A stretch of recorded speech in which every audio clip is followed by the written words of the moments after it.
Jika dibagi berdasarkan jenis, makna dan fungsinya, ulos sesungguhnya sangat beragam. Mari kita simak beberapa jenis ulos berikut ini.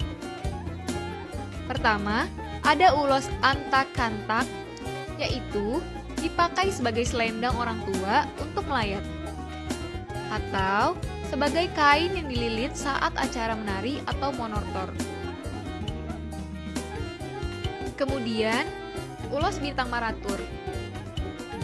Ulos yang paling banyak kegunaannya, antara lain untuk anak yang memiliki rumah baru milik sendiri, untuk acara selamatan hamilan 7 bulan, sebagai parompa gendongan, bagi hompun cucu yang baru hadir, dan untuk pahompu yang baru dibaptis.